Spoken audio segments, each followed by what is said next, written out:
Hello everyone, welcome back to the channel. Guys, my girlfriend is an alien season 2 के episodes की video copyright issue की वजह से मुझे हटानी पड़ गई है, पर आप लोगों के लिए उसका एक्सप्लेनेशन मैंने किटी एक्सप्लेन चैनल पर डाल दिया है, जिसका लिंक आपको डिस्क्रिप्शन में मिल जाएगा, तो आप लोग वहां पर जाकर उस सीरीज को जरूर देख सकते हैं। Thank you. एपिसोड की शुरुआत एक लड़के को दिखाने से होती है जो कि काफी जख्मी हालत में था और आगे आगे चले जा रहा था। तभी एक अनजान शख्स आकर इस बच्चे को अपने साथ उठाता हुआ ले जाता है और इसे जाकर एक पेड़ पर लिटा देता है। तभी इस बच्चे के पास से एक बॉल गिरती है और अब यहाँ ये बंदा इस बच्चे को मारने लगता है, पर उसी वक्त हम एक आदमी को नींद से जागता हुआ देखते हैं, जिससे हम समझ पाते हैं कि ये सिर्फ उसका एक सपना था। फिर हमें एक लड़की दिखाई जाती है जिसका नाम होंग था और ये बहुत ज्यादा ही जॉली नेचर की थी। ये काफी सारे सामान को एक साथ उठाकर मजे से सड़क पर चल रही होती है, जो देखकर इसकी ग्रैंडमा इसे डांटती है और कहती है कि थोड़ा फॉर्मल बनकर रहा करो और ज्यादा मेकअप वगैरह मत लगाया करो। तब होंग लेक्चर से बचने के लिए जल्दी से यहाँ से भाग जाती है और रास्ते में मस्ती करते हुए उछलती कूदती चलने लगती है। पर जैसे ये देखती है कि वहाँ पर एक बच्चे का एक्सीडेंट होने वाला है, तो ये एक चुटकी बजाती है और उस बच्चे का एक्सीडेंट होने से बच जाता है। यानी कि होंग के पास ऐसी पावर्स है जिससे वो ये सब कर सकती है। तभी हमें पीछे एक नरेशन से पता चलता है कि वैसे तो ये सीक्रेट है, पर आज के टाइम पर भी इस दुनिया में काफी सारी विचेस रहती है। फिर हम एक रेस्टोरेंट को देखते हैं जिसको 3 विचेस ने मिलकर खोला हुआ था। अब यहाँ से सीन कट होकर हमारे दूसरे मेन कैरेक्टर सॉन्ग पर आता है, जो कि एक कंपनी का सीईओ है। सॉन्ग अंदर जाकर अपनी सेक्रेटरी से बातें करने लगता है और इन दोनों की बातों से हमें पता चल पाता है कि सॉन्ग एक बिल्डिंग को ढूंढ रहा है, जो कि इसके 25 साल पुराने पास्ट से रिलेटेड है। साथ ही इसे बार बार वो बिल्डिंग अपने सपने में दिखती है। इसी वजह से ये शहर में जाकर अपनी सेक्रेटरी के साथ उस बिल्डिंग को ढूंढने लग जाता है, जो कि एक पुराना घर था। पर पहले तो उसे ये जगह काफी ढूंढने पर भी नहीं मिल रही होती, लेकिन थोड़ी देर बाद इसे वो बिल्डिंग मिल जाती है, जो कि कोई और जगह नहीं बल्कि वही रेस्टोरेंट था, जिसे होंग की मॉम और उसकी ग्रैंडमा ने खोला हुआ था। सॉन्ग अपनी सेक्रेटरी से इस जगह के बारे में पता करने को बोलता है। जवाब में इसे पता चलता है कि वो एक रेस्टोरेंट है। सेक्रेटरी यहाँ पर बातें करते हुए गाड़ी चला रहा था, इसी वजह से इसका एक लड़की से एक्सीडेंट हो जाता है, जो कि कोई और नहीं बल्कि होंग थी, जो देखकर सेक्रेटरी डर जाता है। लेकिन होंग खड़ी होकर सॉन्ग को घूरती हुई एक अजीब सा एक्शन करके वहां से चली जाती है और उसके बाद जब सॉन्ग बाहर आकर देखता है तो इसकी गाड़ी पर डेंट पड़ा हुआ था, क्योंकि टक्कर लगने से होंग को कुछ नहीं हुआ था, बल्कि वो तो उछलती कूदती यहाँ से चली जाती है। इसके बाद जब होंग अपने घर पर पहुंचती है तो वापस से उसकी ग्रैंडमा उस पर काफी गुस्सा करने लगती है, क्योंकि ये लेट घर पर आई थी। होंग इन्हें किसी तरह समझाकर शांत करवाती है और फिर वो अपने जादू से सभी बर्तनों और बाकी चीजों को हवा में उड़ाकर सब सही करने की कोशिश करने लगती है, लेकिन इसका जादू उल्टा पड़ जाता है और सारा सामान इधर उधर गिर जाता है, जो देखकर फिर से इसकी ग्रैंडमा इस पर बहुत गुस्सा करती है। पर क्योंकि इस घर में ये तीनों अकेली ही थी, इसी वजह से सबसे पहले ये तीनों मिलकर सारा कचरा साफ करती है और बाहर जाकर डस्टबिन के पास देखने लगती है, क्योंकि वहाँ पर सारा कचरा गिरा हुआ था, जिस वजह से उन्हें शक होने लगता है कि कोई इन पर नजर रखे हुए है। दूसरी ओर हम सॉन्ग को देखते हैं, जो कि सेक्रेटरी से बोलता है कि मेरे सामने उस लड़की को ढूंढ कर लेकर आओ, ताकि वो कहीं हमारे ऊपर कोई केस ना कर दे। जिस पर सेक्रेटरी उसे हाँ कहते हुए उस रेस्टोरेंट के बारे में बताने लग जाता है कि जिस बिल्डिंग के बारे में आप पता करना चाह रहे थे वो एक रेस्टोरेंट है, जो कि 50 साल पुराना है और 3 औरतें मिलकर उसे चलाती है। वो रेस्टोरेंट वैसे तो काफी फेमस है, पर वहाँ की लेडीज किसी को भी अपना इंटरव्यू और इमेज वगैरह नहीं देते। साथ ही वहाँ पर बहुत ज़्यादा रश रहता है, पर जैसे ही शाम में 6 बजते हैं वो लोग वहाँ से सभी को भगा देते हैं। बेशक से फिर कस्टमर्स का खाना पूरा हुआ हो या फिर ना हुआ हो, उन्हें इस चीज़ से कोई फर्क नहीं पड़ता। इस बात को सुनकर सॉन्ग काफ़ी ज़्यादा शॉक हो जाता है कि आखिर वो 6 बजे के बाद करते क्या होंगे। वही हम होंग और उसकी फैमिली को देखते हैं, जो कि 6 बजे के बाद आराम से बैठकर खेल रहे होते हैं। तभी यहाँ होंग इन्हें बोलती है कि इन्हें आज कुछ बहुत ही इंटरेस्टिंग करना चाहिए। ग्रैंडमा उसे बोलती है कि तुम्हें कभी भी इंसानों में ज़्यादा दिलचस्पी नहीं लेनी चाहिए और ना ही कभी उनके सामने अपनी पावर्स का इस्तेमाल करना चाहिए, क्योंकि अगर हमारे बारे में किसी को पता चल गया तो हमारी पावर्स चली जाएंगी। जो बात सुनकर होंग सफाई देने की कोशिश तो करती है, लेकिन ग्रैंडमा उसे शांत करवा देती है। वही हम एक बंदे को देखते हैं जिसका बहुत बड़ा मीट का बिजनेस था, पर अभी वो जरा सा भी नहीं चल रहा था। इस वजह से वो एक आइडिया लगाता है कि वो रेस्टोरेंट में जा जाकर बात करेगा ताकि उसका मीट का बिजनेस बढ़ सके। इस वजह से वो अगले दिन जाकर उस रेस्टोरेंट में बैठ जाता है, जहाँ पर पहले से ही कस्टमर्स की काफी भीड़ लगी हुई थी, जहाँ ये दूसरी वाली विच पर लाइन मारने की कोशिश कर रहा होता है, जो देखकर ग्रैंडमा भड़क जाती है और इस सप्लायर को यहाँ से भगा देती है। दूसरी ओर सॉन्ग आसपास की जगह से उस रेस्टोरेंट के बारे में इन्फॉर्मेशन कलेक्ट कर रहा होता है, ताकि वो उस जगह के बारे में पता कर सके, पर यहाँ पर किसी को भी उस जगह के बारे में ज़्यादा कोई इन्फॉर्मेशन नहीं थी। तभी यहाँ पर अचानक से होंग की एंट्री होती है, जो कि यहाँ से कुछ सामान लेने के लिए आई हुई थी। अभी ये सामान देख ही रही थी कि तभी इसकी टक्कर सॉन्ग से हो जाती है। और सॉन्ग इसे अपना दुश्मन समझकर इस पर हमला कर देता है, पर होंग इसे ज़्यादा पावरफुल निकलती है और ये उल्टा उस पर बहुत भारी पड़ती है, जिस वजह से सॉन्ग इसे माफ़ी मांगता है और सभी बात को क्लियर करते हुए जाने लगता है। तभी इसे अचानक से याद आता है कि ये तो वही एक्सीडेंट वाली लड़की है। जो याद करते ही वो इसे सवाल करने लगता है कि इसको तो कुछ भी नहीं हुआ, लेकिन गाड़ी पर डेंट पड़ गया और भला ऐसा कैसे हुआ। होंग इस चीज़ का कोई भी जवाब नहीं देती और यहाँ से चली जाती है।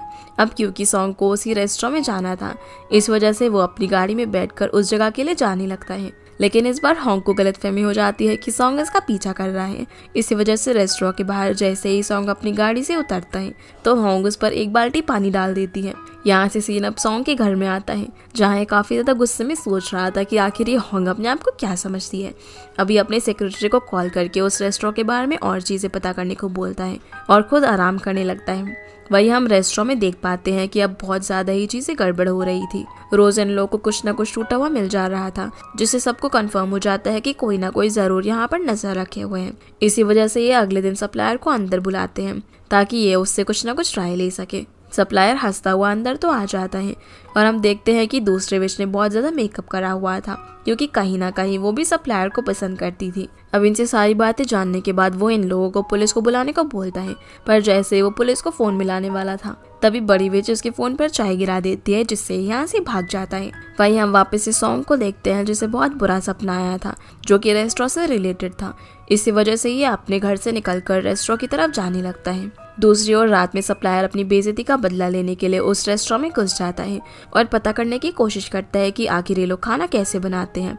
तब यहाँ पर ये तीनों वेजेस मिलकर कुछ मैजिक करके खाना बना रही होती हैं, जो सारी चीज़ें सप्लायर ने रिकॉर्ड कर ली थी। पर वहाँ पर इसकी एक गलती की वजह से सबको पता चल जाता है कि कोई घर के अंदर घुस आया है। इसी वजह से ये तुरंत ही सप्लायर को पकड़ लेते हैं, जिसके बाद ग्रैंडमा उसकी याददाश्त अपनी पावर से मिटाकर उसे अपने साथ एक गाड़ी में बैठाते हुए लेकर कहीं पर जाने लगती हैं, जिन्हें जाते हुए सॉन्ग देख लेता है। और अगले दिन ये तीनों विचेस आराम से बैठकर खाना खा रहे होते हैं कि तभी इनकी डोरबेल बजती है।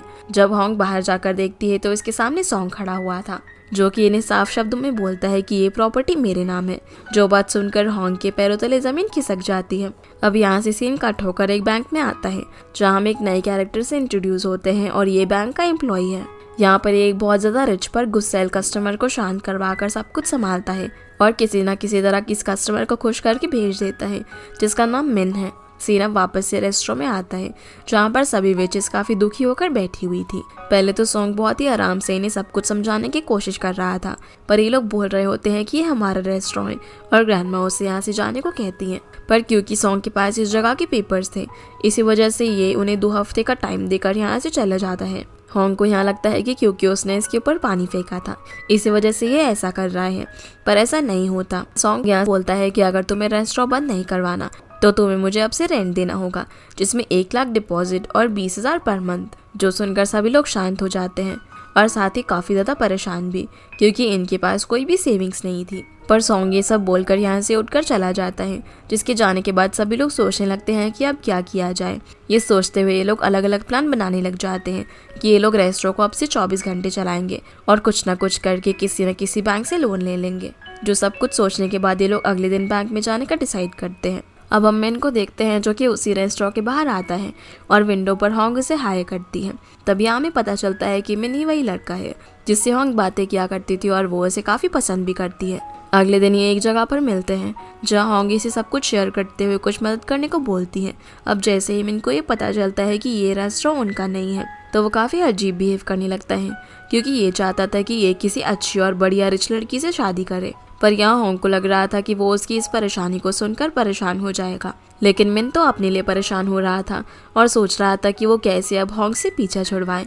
इसीलिए वो कोई ना कोई बहाना करके यहाँ से निकल जाता है। तब होंग को लगता है कि शायद वो उसकी मदद ज़रूर करेगा और ये टेंशन फ्री हो जाती है। आगे हम बाकी विचेस को देखते हैं, जो कि बहुत सारे बैंक्स में जाती हैं, पर उनकी हालत को देखकर कोई भी उन्हें लोन देने के लिए तैयार नहीं था, जिस वजह से ये लोग निराश होकर घर जाने लगती हैं।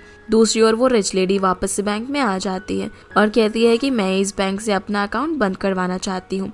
ये बात सुनकर मैनेजर भागता हुआ आता है और मिन को बोलता है कि तुम्हें कुछ करना पड़ेगा, क्योंकि ये लेडी बहुत ज़्यादा रिच है। जो सुनकर मिन वापस से खुश हो जाता है और उस लेडी के पास जाकर उसे बातें करते हुए उसे खुश कर देता है। साथ ही साथ वो उसके बारे में काफ़ी सारी चीज़ें भी पता कर लेता है।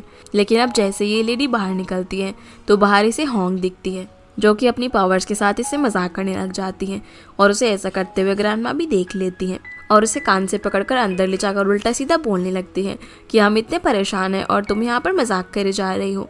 ये बात सुनकर होंग अपने आप को बचाने के लिए मन की बार में इन लोगों को सब कुछ बता देती है कि वो मेरी मदद करने वाला है और मैं उसे बहुत ज़्यादा पसंद करती हूँ, साथ ही वो भी मुझे काफ़ी पसंद करता है।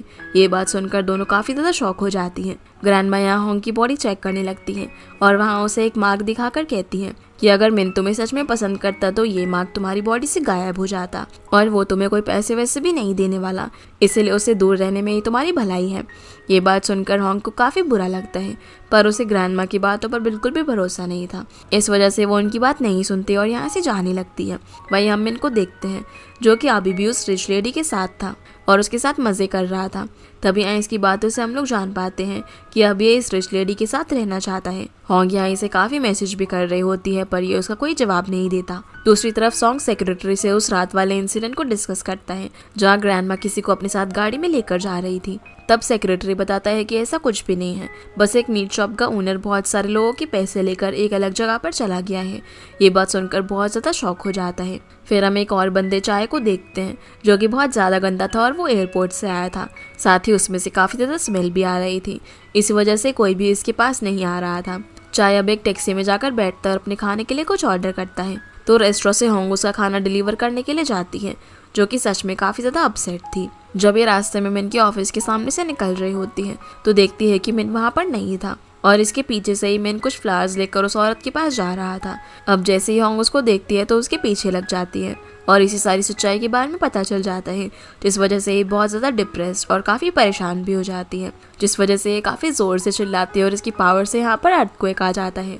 लेकिन ये अब किसी न किसी तरीके से खुद को शांत करके रोड के किनारे जाकर रोने लगती है। तब सॉन्ग भी यहाँ से जा रहा था जो कि होंग को रोते हुए देख लेता है और उसका पीछा करने लगता है। होंग एक शॉप पर जाकर काफ़ी ज़्यादा ड्रिंक करती है और इंसानों के बारे में कहने लगती है कि ये सब पागल होते हैं और सब मतलबी होते हैं, इन लोगों को ट्रू फीलिंग्स बिल्कुल भी समझ नहीं आती। इसकी ऐसी बातें सुनकर सॉन्ग उससे पूछने लगता है कि क्या तुम इंसान नहीं हो। इस पर ये इसके पास आती है और आराम से कहती है कि नहीं, मैं एक चुड़ैल हूँ। ये बोलकर होंग यहीं पर बेहोश हो जाती है। सॉन्ग अब यहाँ इसे काफ़ी उठाने की कोशिश करता है पर वो नहीं उठती, इसलिए उसे उठाकर अपने साथ ले जाने लगता है। जब ये रास्ते में होते हैं तब एक गली में काफ़ी ज़्यादा अंधेरा हो रहा था, लेकिन जैसे ये स्ट्रीट में कदम रखता है और आगे बढ़ता है तो वहाँ की सारी स्ट्रीट लाइट्स अपने आप ही जलने लग जाती हैं। ये देखकर सॉन्ग काफ़ी शॉक हो जाता है। आगे हम देखते हैं कि जब होंग की आँख खुलती है तब वो सॉन्ग के घर में थी, जहाँ ये अपनी पावर्स की मदद से पानी के गिलास को अपने पास बुलाने का ट्राई करती है, पर यहाँ इसकी पावर्स काम नहीं कर रही थी। सॉन्ग यहाँ पर आकर इससे पूछता है कि क्या हुआ, तुम्हारी पावर्स काम नहीं कर रही। ये सुनकर होंग को याद आता है कि रात में इसने नशे की हालत में इसको बता दिया था कि वो एक विच है, पर सॉन्ग बोलता है कि क्या तुम पागल हो, तुम भला ऐसे कैसे सोच सकती हो।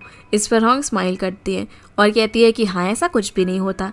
ये बात बोलकर ये यहाँ से जाने लगती है, पर सॉन्ग इसे रोकता है और उसे पूछने लगता है कि क्या तुम्हें याद है कि तुमने पिछली रात मेरे साथ क्या क्या किया। ये सुनकर होंग काफ़ी ज़्यादा शॉक हो जाती है क्योंकि इसे लग रहा था कि शायद रात में इन दोनों के बीच कुछ हुआ है जो कि नहीं होना चाहिए था, इसीलिए अभी सॉन्ग को घूरने लगती है।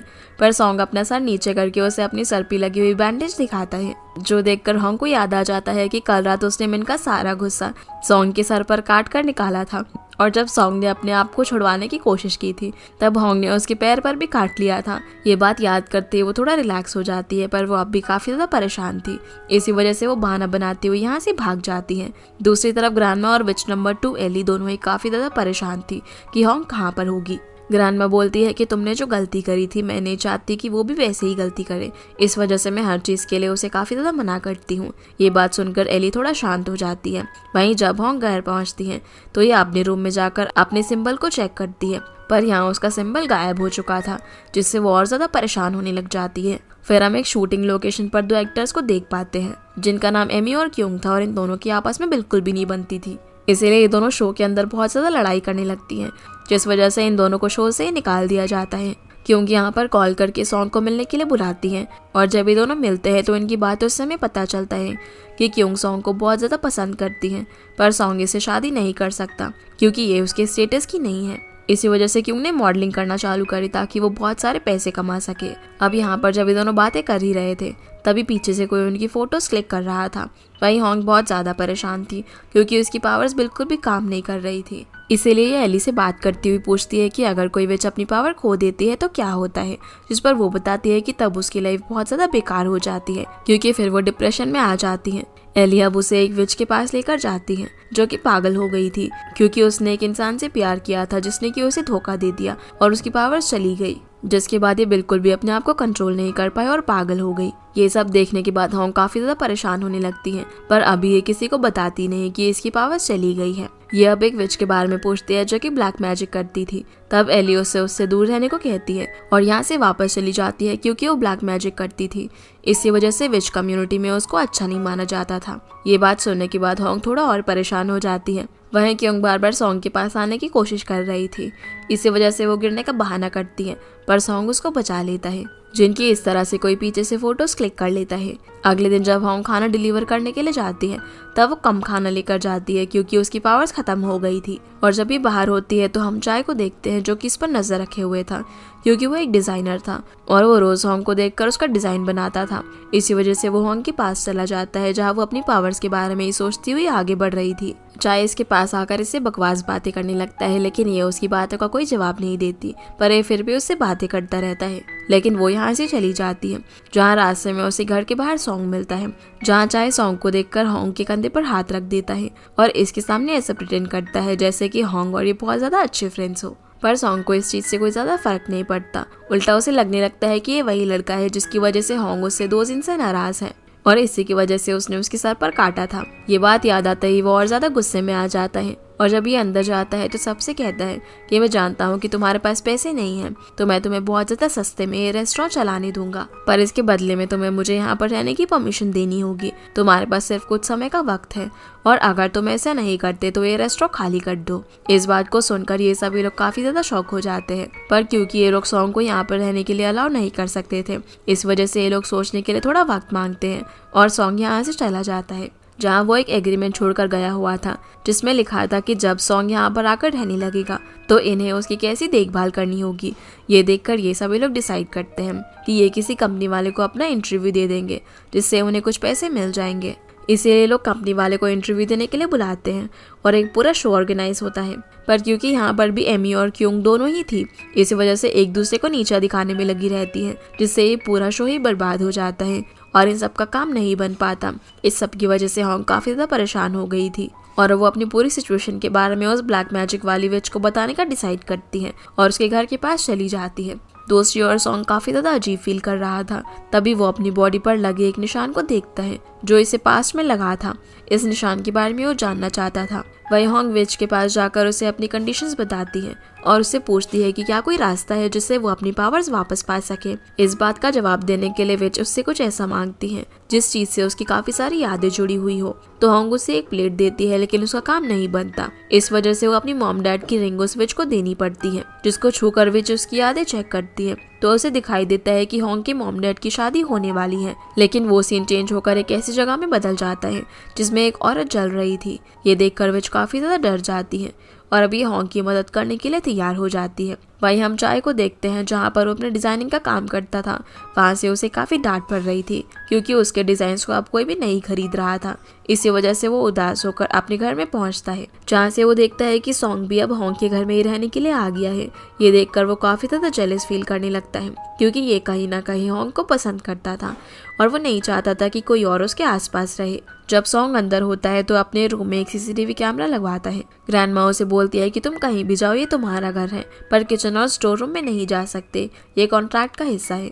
जो सुनकर सॉन्ग समझ जाता है कि वहाँ पर जरूर कुछ ना कुछ ऐसा होगा जिससे रिलेटेड उसे सपने आते हैं। इधर विच होंग को बताती है कि अगर तुम्हारी पावर चली गई है तो तुम्हारे पास अब 4 हफ्तों का वक्त है, जिसमें से लगभग 1 हफ्ता बीतने वाला है, और अगर तुम्हें सब कुछ सही करना है तो जल्दी से जल्दी तुम्हें अपने रियल लाइफ पार्टनर को ढूंढना पड़ेगा, नहीं तो तुम धीरे धीरे बूढ़ी हो जाओगी और तुम्हारे सारे दांत गिर जाएंगे, साथ ही बाल वगैरह भी सब कुछ सफेद हो जाएंगे। ये सारी बातें सुनने के बाद होंग ये सब इमेजिन कर रही होती है, इस वजह से वो काफी डर जाती है। तब विच इसे एक ईयर देती है और बताती है कि ये तुम्हारी मदद करेगा जब भी तुम्हें पहनोगे और तुम्हारा ट्रू लव या फिर वो पर्सन जो तुमसे प्यार कर सकता है वो आएगा तो इसके अंदर रिंग बजने लगेगी। ये बात सुनकर होंग वो ईयर्स ले लेती है और वहाँ से चली जाती है और बाहर जाकर हर लड़के के सामने वो ईयर्स पहनती हुई जाने लगती है, पर कुछ भी नहीं होता। इधर हम वापस से चाय को देखते हैं जो कि अपने घर में था। तभी वो सोचने लगता है कि आखिरकार वो ये कैसे पता करे कि सॉन्ग यहाँ पर क्यों रहने के लिए आया है। जिसके थोड़ी देर बाद उसके डैड भी यहाँ पर आ जाते हैं और चाय ने यहाँ पर बिना बताए रहता था। इसी वजह से इनके आते ही बहुत ज्यादा डर जाता है। और जब इसके डैड देखते हैं कि ये तो वेब डिजाइनिंग का काम कर रहा है तो वो उस पर काफी गुस्सा करते हैं, क्योंकि वो चाहते थे कि ये कोई गवर्नमेंट जॉब करे जिससे कि उसे अच्छे पैसे मिल सके, पर ये सब चाय का पैशन था। इसी वजह से बाकी सब चीजों के लिए मना करके इस काम पे ध्यान देने की बातें करने लगता है, जो सुनकर उसके डैड उसे काफी उल्टा सीधा कहते हैं और मारते भी हैं। पर जब ये नहीं मानता तो वो गुस्से में यहाँ से चले जाते हैं। लेकिन उनके जाने के बाद चाय देखता है कि वो उसके लिए यहाँ पर कुछ पैसे छोड़कर गए थे ताकि वो सही से अपने काम पर ध्यान दे सके, और इस चीज को देखकर वो काफी इमोशनल हो जाता है। वहीं रात में जब सॉन्ग बाहर जाता है तो इस रास्ते में दिखता है कि मिन होंग को अपने साथ लेकर साइड में गया है। मिन को अपने सामने देखकर होंग को काफी ज्यादा गुस्सा आता है, क्योंकि इसी की वजह से सब कुछ हुआ था, पर वो कुछ नहीं कर सकती थी। यहाँ मैंने उसे कुछ पेपर्स पर साइन करवाने के लिए आया था, क्योंकि होंग ने अपना इंश्योरेंस करवाया था और अगर वो साइन नहीं करती तो उसका एक कस्टमर चला जाता। लेकिन होंग इस पर साइन करने से मना कर देती है तो मिन इसके साथ जबरदस्ती करने लगता है। पर उसी वक्त सॉन्ग वहाँ पर आ जाता है और मिन को बहुत ही बुरी तरीके से मारता हुआ यहाँ से भगा देता है। यहाँ होंग उसे थैंक्स कहना चाहती थी, पर क्योंकि ये सिचुएशन काफी ज्यादा खराब चल रही थी इस वजह से वो थैंक यू की जगह उसे उल्टा सीधा कह देती है और उसे अपने काम से काम रखने को बोलती है। सॉन्ग उसे बोलता है कि मैं अपने काम से काम रखना चाहता हूँ, पर तुम्हें मुसीबत में देखकर पता नहीं मुझे क्या हो जाता है। ये बोलकर वो यहाँ से वापस रेस्टोरेंट में चला जाता है। अब जैसे ही वो स्टोर रूम के पास जाता है तो वहाँ पर बहुत ही बड़ा ताला लगा हुआ था, जो देखकर वो परेशान हो जाता है। तभी उसे विजन आता है जिसमें उसे दिखाई देता है कि कोई उसे पकड़कर अपने साथ ले जा रहा था। इसके बाद सॉन्ग सोने चला जाता है और जब ये अगले दिन उठता है तो होंग को छोड़कर सबका बिहेवियर इसके लिए काफी अच्छा रहता है। वहीं ब्रेकफास्ट के बाद होंग वापस से उन ईयर्स को पहनकर अपने लाइफ पार्टनर को ढूंढने के लिए निकल जाती है, पर सुबह से रात हो जाती है लेकिन इसे कोई भी नहीं मिलता और अभी बहुत ज्यादा परेशान हो गई थी। इसी वजह से ये बस में बैठकर वापस अपने घर जाने लगती है। इसी बस के अंदर इसे चाय भी मिल जाता है जो कि इसे अपने पास बैठा लेता है, और क्योंकि ये काफी ज्यादा ड्रंक था इसी वजह से वो फालतू की बातें करते हुए उसे बता देता है कि सॉन्ग के रेस्टोरेंट में आने की वजह से वो काफी ज्यादा जेलस फील करता है और ड्रंक होने की वजह से अब वो होंग के कंधे पर सर रख कर ही सो जाता है। जिसके बाद हम सॉन्ग को देखते हैं जो कि ऑफिस में बैठा हुआ था और चाय को ढूंढने की कोशिश कर रहा था, क्योंकि इसे उसके डिजाइन काफी ज्यादा पसंद आए थे और वो उसे और ज्यादा काम देना चाहता था। इस वजह से ये उसका एड्रेस निकलवा कर उसके घर जाने लगता है। वहीं होंग चाय को किसी तरह अपनी पीठ पर बैठाकर घर की छत पर ले जाकर बैठा देती है, जहाँ इसने अपने कान भी ऐसे ही टेबल पर रख दिए थे। होंग भी यहाँ उसे उठाने के लिए हरकतें करने लग जाती है और यहाँ चाय को ऐसा लगता है कि ये कोई खाने की चीज है, जिसे इस तरह देखकर होंग उसे सब छीनने की कोशिश करती है, पर इसी दौरान वो गलती से चाय के ऊपर गिर जाती है। उसी वक्त सॉन्ग भी चाय के घर में पहुंच जाता है और इन दोनों को इस तरह देखकर काफी ज्यादा शॉक और जेलस भी होता है, लेकिन सॉरी बोलकर यहाँ से चला जाता है। होंग अब बाहर आकर उसे बोलने लग जाती है कि तुम तो बहुत ज्यादा ही जेलस पर्सन हो, तो सॉन्ग उसे उल्टा सीधा कहने लगता है कि तुम बेकार लड़की हो, तुम्हारा अभी ब्रेकअप हुआ है और तुमने अभी ऐसे ही दूसरे लड़के को डेट करना चालू कर दिया। ये सुनकर होंग बोलती है कि भला तुम इतना जेलस क्यों फील कर रहे हो, और क्या ऐसा इसलिए है कि तुम्हें कन्फेस करने का मौका नहीं मिला कि तुम मुझे पसंद करते हो, और अगर तुम कन्फेस करते भी तो मैं तुम्हें ये कहकर रिजेक्ट कर देती कि तुम मेरे टाइप की नहीं हो। अभी मजाक मजाक में सॉन्ग को और भी ज्यादा चीजें कह देती है, जो कि बहुत ज्यादा फनी सीन था। फिर जब ये यहाँ से जाने लगती है तो सॉन्ग चिढ़कर उसे बोलता है कि तुम मेरे टाइप की नहीं हो। अगले दिन हम देखते हैं कि होंग की कुछ गलतियों की वजह से बाकी दोनों विचेस को पता चल जाता है कि होंग की पावर चली गई है। ये जानते ही दूसरे विच काफी ज्यादा डर जाती है, पर ग्रैंडमा कहती है कि मैं उसके साथ वो नहीं होने दूंगी जो कि उसकी मॉम के साथ हुआ। वही हम होंग को देखते हैं जो कि अभी भी अपने पार्टनर को ढूंढने में लगी हुई थी और दूर से चाय से खड़ा होकर देखते हुए स्माइल कर रहा था। इसी के साथ ये एपिसोड यहीं पर खत्म हो जाता है। तो गाइस ये थी आज के वीडियो एंड आई होप आप लोग को ये वीडियो पसंद आई होगी, तो इस वीडियो को लाइक कर चैनल को सब्सक्राइब जरूर कीजिएगा। आपसे फिर मिलते हैं अगले एपिसोड में, तब तक के लिए गुड बाय।